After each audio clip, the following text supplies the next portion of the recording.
Hello students, today we are going to discuss our chapter number 13, Market Equilibrium under Perfect Competition and Effects of Shifts in Demand and Supply। तो देखो students, equilibrium क्या होता है? Market equilibrium. अभी तक हमने demand और supply दोनों चैप्टर्स कर लिए हैं। मार्केट इक्विलिब्रियम से हमारा मतलब होता है कि जिस पॉइंट पे हमारी डिमांड और सप्लाई किसी भी कमोडिटी की क्या होती है, इक्वल होती है। मतलब मार्केट इक्विलिब्रियम से हमारा मतलब एक ऐसे पॉइंट से है जहाँ पे demand for commodity X is equal to supply of commodity x.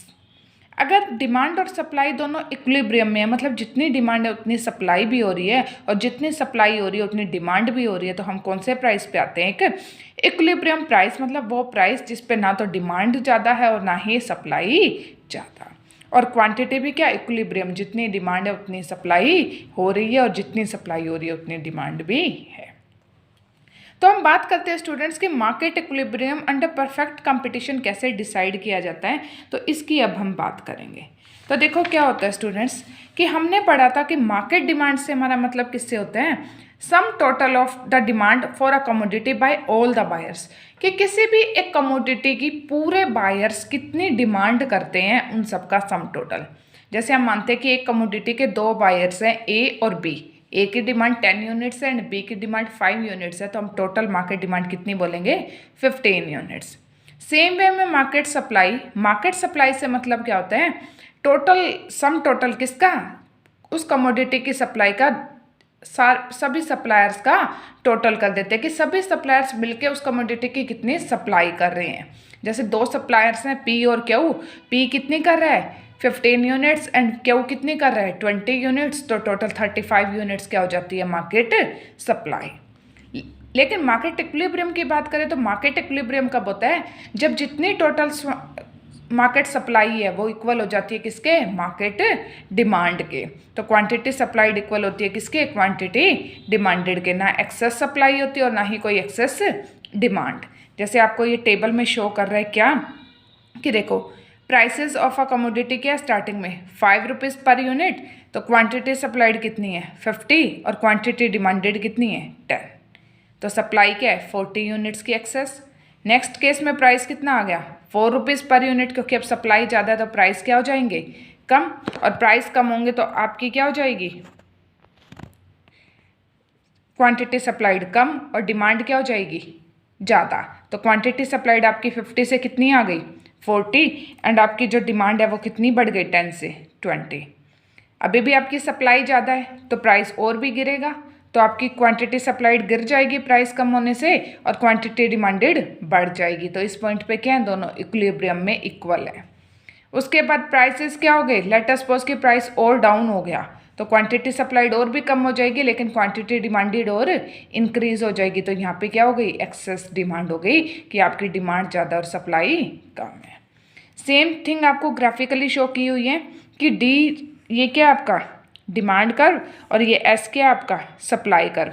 Demand curve हमें पता है लेफ्ट टू राइट क्या करता है, डाउनवर्ड स्लोप करता है, और जो सप्लाई कर्व होता है वो कैसे करता है, अपवर्ड स्लोपिंग होता है। कहाँ, लेफ्ट टू राइट।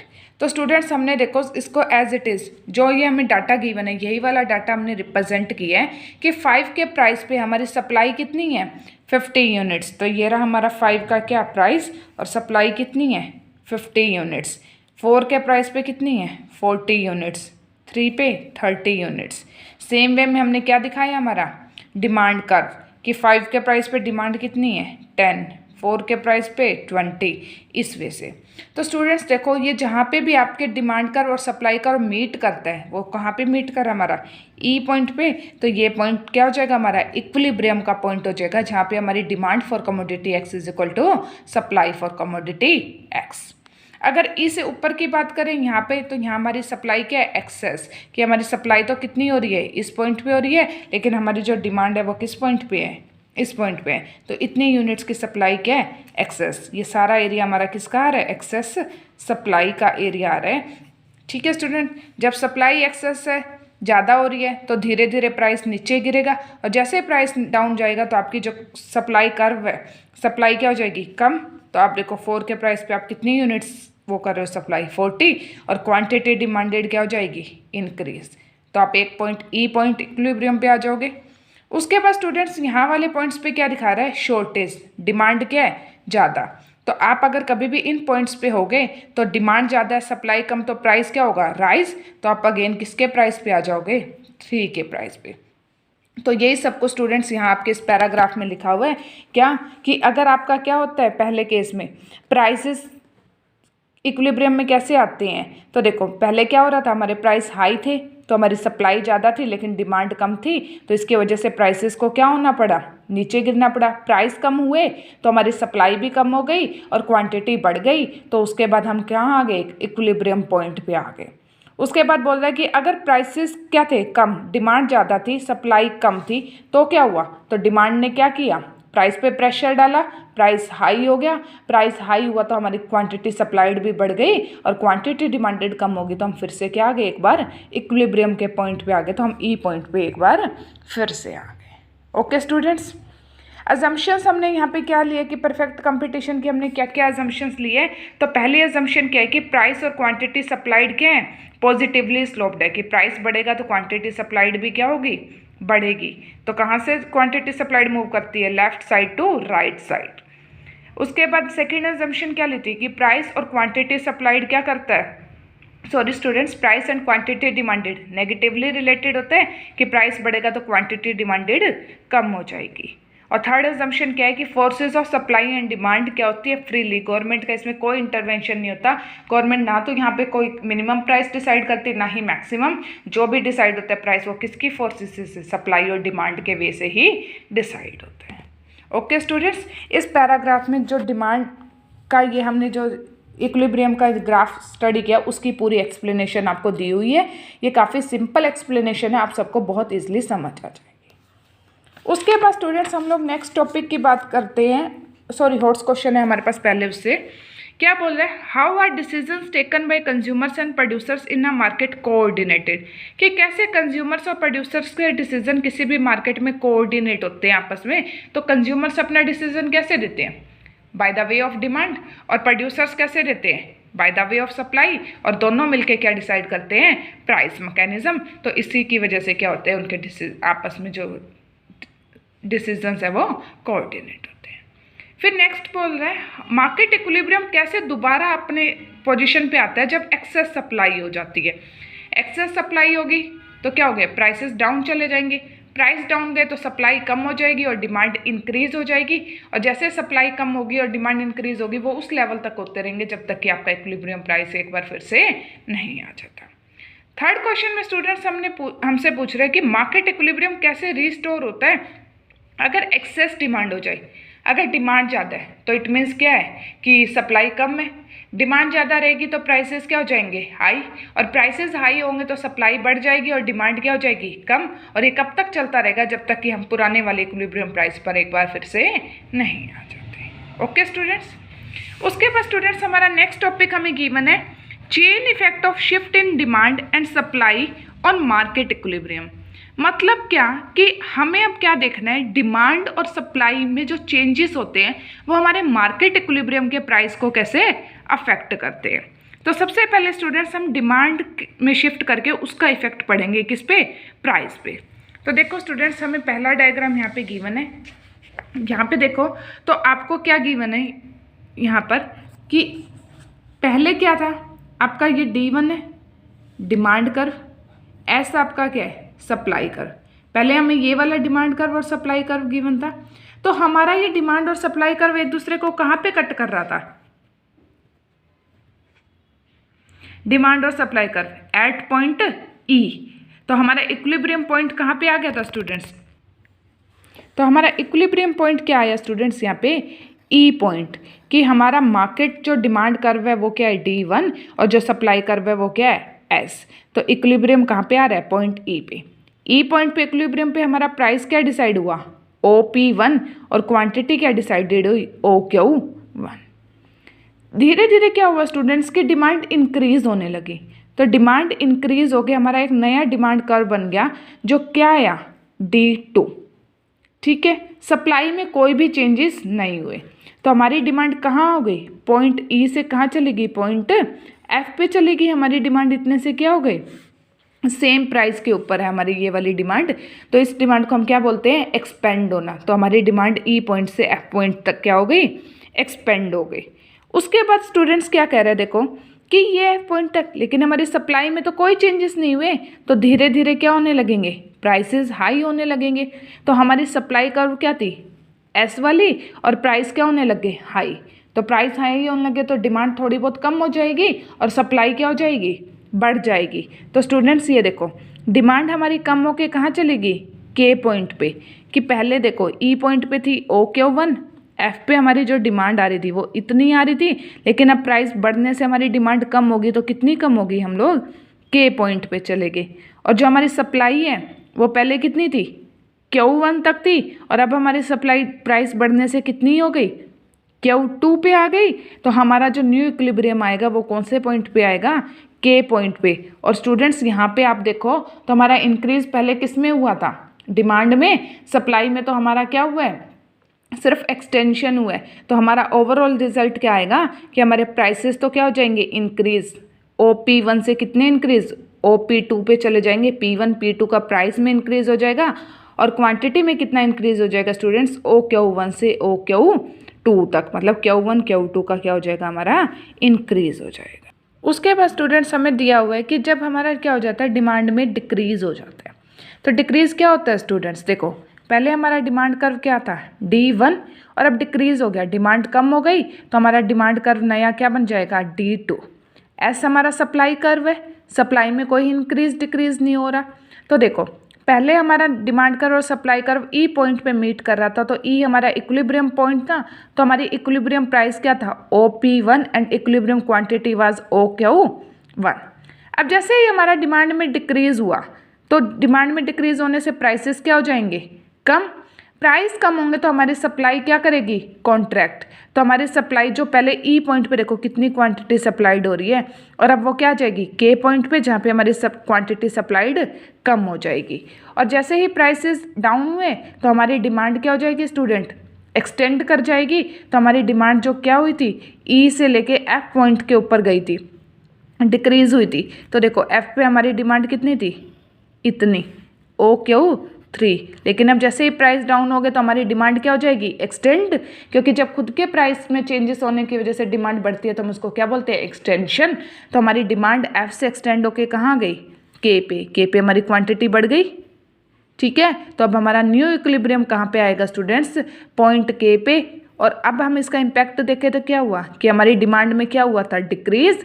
तो डिमांड का डिक्रीज क्या करता है, प्राइस को कम कर देता है, और क्वांटिटी को भी क्या कर देता है, कम। तो प्राइस कितना कम हो गया, P1 से P2, और क्वांटिटी कितनी कम हो गई, Q1 से Q2। Okay students. उसके बाद स्टूडेंट्स देखो हमें क्या दिया हुआ है, अब सप्लाई में चेंजेस करेंगे हम लोग। पहले हमने किस में किए थे, डिमांड में, और अब सप्लाई में। तो देखो स्टूडेंट्स इस वाले डायग्राम में डी क्या है हमारा, डिमांड कर्व, और S1 क्या है हमारा, पहले वाला सप्लाई कर्व। तो ये कहाँ मीट कर रहे हैं, पॉइंट ई के ऊपर। तो हमारा प्राइस क्या डिसाइड हुआ, OP1, एंड हमारी क्वांटिटी क्या डिसाइड हुई, OQ1। उसके बाद क्या हुआ स्टूडेंट, सप्लाई में क्या हो गया, इंक्रीज। जैसे ही सप्लाई इंक्रीज होगी तो प्राइसेस क्या हो जाएंगे, कम। जैसे ही प्राइसेस कम हुए तो सप्लाई क्या हो जाएगी, कॉन्ट्रैक्ट। मतलब प्राइस में इंक्रीज तो हुआ था ई से लेके एफ तक का इतना ज़्यादा, लेकिन प्राइस कम होने की वजह से वो इंक्रीज क्या हो गया, कॉन्ट्रैक्ट हो गया। तो वो कितना रह गया, ई से के तक का। उसके बाद क्या कह रहा है स्टूडेंट्स कि प्राइस कम हुए तो हमारी डिमांड क्या कर जाएगी, एक्सटेंड हो जाएगी। तो हमारी डिमांड जो पहले किस पॉइंट पे थी, ई पॉइंट पे थी, अब वो किस पे आ जाएगी, के पॉइंट पे। कि पहले हम OQ1 क्वांटिटी डिमांड कर रहे थे, और अब हम कितनी करेंगे, OQ2 क्वांटिटी डिमांड करेंगे।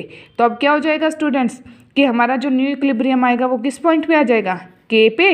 और ओवरऑल क्या हुआ था कि हमारी सप्लाई इंक्रीज हो गई थी। ये एरो से ही आप शो करोगे कि इंक्रीज है या डिक्रीज।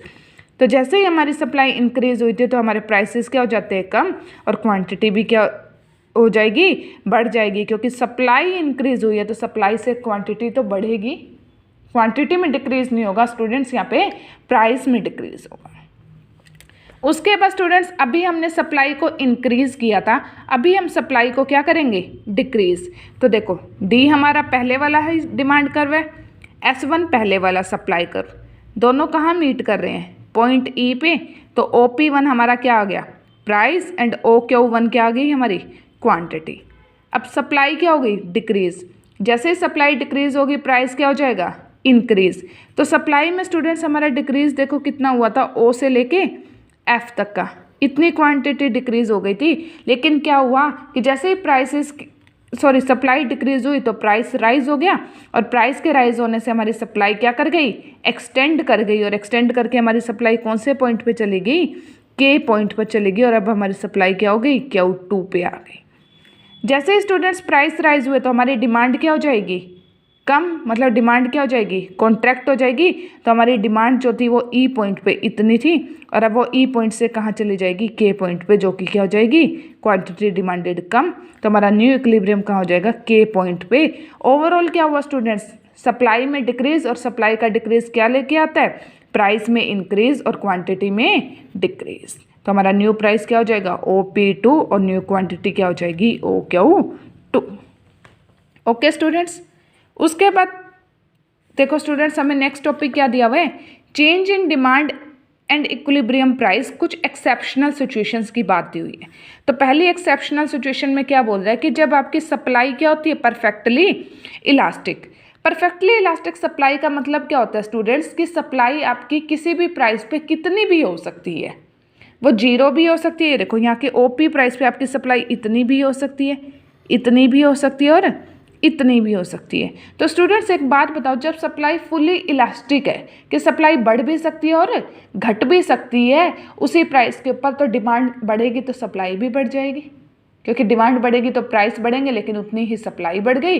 और अगर डिमांड कम होगी उतनी ही सप्लाई भी कम हो जाएगी, तो प्राइसेस क्या हो जाएंगे, फिर से इक्विलिब्रियम पे आ जाएंगे। तो इसका मतलब क्या हुआ कि जब आपकी सप्लाई परफेक्टली इलास्टिक होती है तो इंक्रीज इन डिमांड का प्राइस के ऊपर कोई असर नहीं आता, सिर्फ किसके ऊपर आता है, क्वांटिटी पे, जो आपकी पहले क्या थी, OQ, और अब कितनी होगी, OQ1। सेम वे में स्टूडेंट्स डिक्रीज इन डिमांड का भी प्राइस के ऊपर कोई इफेक्ट नहीं आएगा, क्योंकि सप्लाई क्या है, परफेक्टली इलास्टिक। जितनी डिमांड डिक्रीज होगी उतनी सप्लाई भी क्या हो जाएगी, डिक्रीज हो जाएगी। तो डिमांड के डिक्रीज होने का आपकी कमोडिटी के प्राइस पे कोई भी इफेक्ट नहीं आया, तो आपकी क्वांटिटी सप्लाइड कम हो जाएगी, लेकिन OQ से कितनी हो गई, OQ2।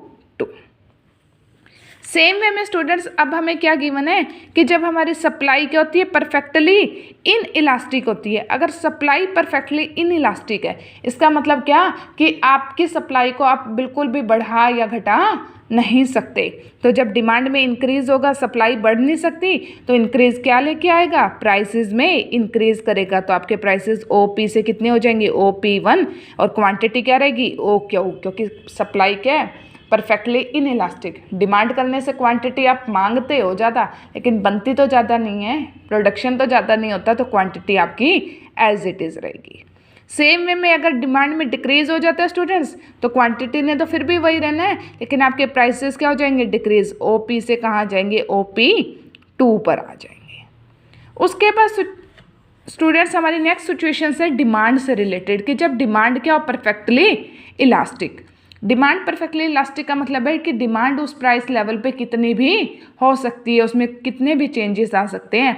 तो अगर ऐसे केसेस में हमारी सप्लाई इंक्रीज होगी तो डिमांड भी उतनी ही क्या हो जाएगी, इंक्रीज। तो प्राइस डाउन नहीं जाएगा, क्योंकि सप्लाई के इंक्रीज होने से प्राइस डाउन जाता है, लेकिन यहाँ पर नहीं होगा, क्योंकि उतनी ही डिमांड इंक्रीज होकर उस सप्लाई को क्या कर लेगी, मतलब इक्वल कर देगी सप्लाई और डिमांड को। तो वहाँ पे प्राइसेस डाउन नहीं होंगे, और क्वांटिटी क्या हो जाएगी, बढ़ जाएगी, क्योंकि इंक्रीज हो रहा है किसमें, सप्लाई में। सेम वे में स्टूडेंट्स अगर सप्लाई में डिक्रीज हो रहा है तो प्राइसेस में फिर भी क्या नहीं होगी, कोई भी इंक्रीमेंट नहीं होगा, और सिर्फ क्वांटिटी में डिक्रीज हो जाएगा। क्यों, क्योंकि सप्लाई क्या हो रही है यहाँ पे हमारी, कम हो रही है, लेकिन डिमांड क्या है, फुल्ली इलास्टिक। तो डिमांड उस कम सप्लाई पे डिमांड भी क्या हो जाएगी, कम हो जाएगी, तो ओवरऑल प्राइस में इंक्रीज नहीं होगा।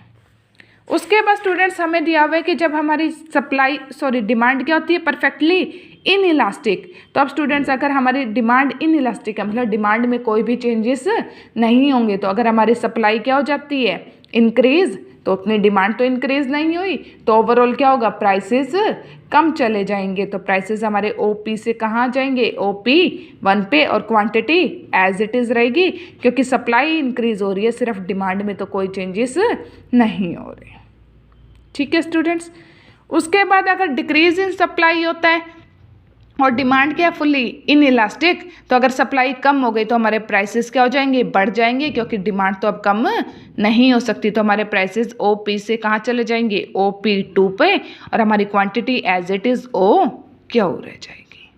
ओके स्टूडेंट्स, ये सब कुछ आपको, ये 4th टॉपिक हम नेक्स्ट क्लास में करेंगे। ये बाकी सब कुछ आपको यहाँ पे एक्सप्लेनेशंस गिवन है इन डायग्राम्स की, तो वो आप लोग स्टडी अपने आप से करोगे, उसमें आपको कोई भी दिक्कत नहीं आएगी।